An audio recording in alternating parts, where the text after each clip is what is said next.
Hi, my name is Tony Johnson Bentz. My mom was Mary Alpha Johnson, who spent her lifetime teaching dance. It was her vision and my dream that we're following through on and telling you about the Alphamat. This was her dream come true about teaching dance to the younger students and making it fun. The first mat was actually a hard board that would fold up and fold out, and she cut out little pictures and she just had this vision of how she wanted the mat to be. First of all, she wanted each dancer to have their own special place to stand in. This is what we call the dancer's haven, and it is trimmed out with yellow, so you know that your house is yellow and you train your dancers to stay in their house, which is great for classroom use. The right foot is red and the left foot is blue. And there are a lot of items that are red and blue on each side, so they learn to associate red and right and blue and left. Therefore, we have righty red piggy and lefty blue piggy and righty red hand and lefty blue hand. Because that is a big deal when you're teaching dance. They do need to know which foot to move. So it makes it really easy to teach them right and left and which way to go. Another reason why the mat is magic is because you can teach them in front of, inside, behind, outside, and inside. So this was in front of, inside the house, in back of the house, inside of the house, out of the sides, and then back in. When you ask a dancer to make a circle when they're standing on the floor, it's really hard for them to do that. But if you tell them to walk on the stepping stones around your house, then you've got a perfect circle.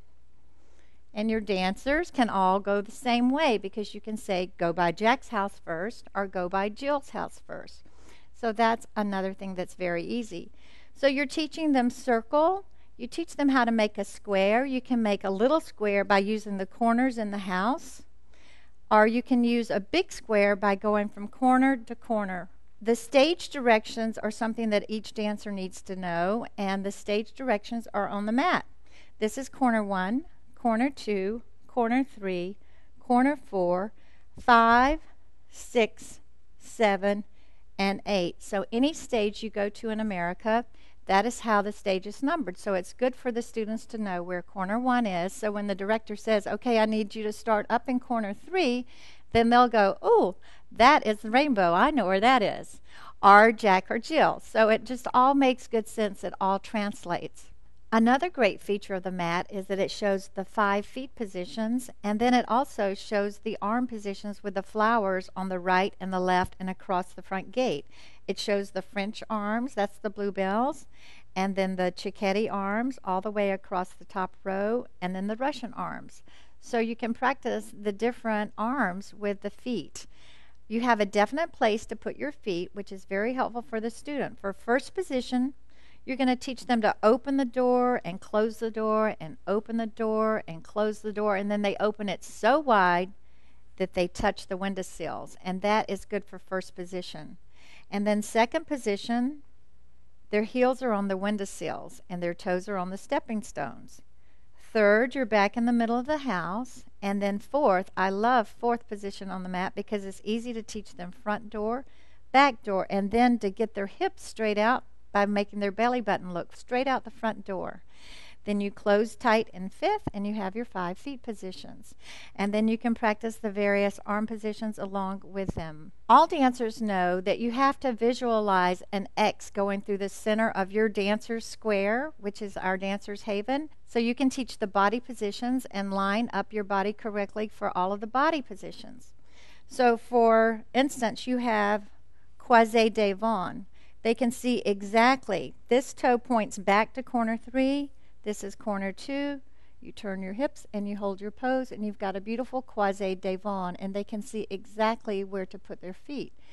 I put my older dancers on the mat to teach the 8 body positions, and we tell them that there's 3 to the front, 3 to the back, and 2 in second. So when they're doing second position for épaulet, they can line their feet up on the diagonal because the diagonal is right on the floor for you to see, and point their toe and pretend they're feeding breadcrumbs to the bird up in the tree, and they can associate that and not confuse it with some of the other body positions. So teaching the body positions is a very fun thing to do on the mat. And my teenagers love to get on the mat just for fun to do that, and it gets all of their movements synchronized. For any step that you want to teach on the mat, you can find a place to teach the children to put their feet. If you have a 10-year-old in a jazz class that is having trouble doing a pivot step or something else, you can put them on the mat, and it makes it so easy. I did this with one of my little jazz students that was having trouble doing a kick from corner 1 to corner 3. She just couldn't figure out where that was, and I put her on the mat, and she did it the first time, and she looked at me and she said, "Why didn't you say so?" So I thought that was kind of a light bulb moment, like if they can see it, then they can do it. So that's really helpful there. Thank you so much for purchasing this DVD on the Magical Kingdom of Dance. If you have any questions, please call me. My name is Tony. All of our studio information and contact information is on the DVD. Our website is www.magicalkingdomofdance.com. We have many more ideas and products to offer you and to help you with teaching on the mat. I hope you enjoy using all of our methods here at the Magical Kingdom. Thank you.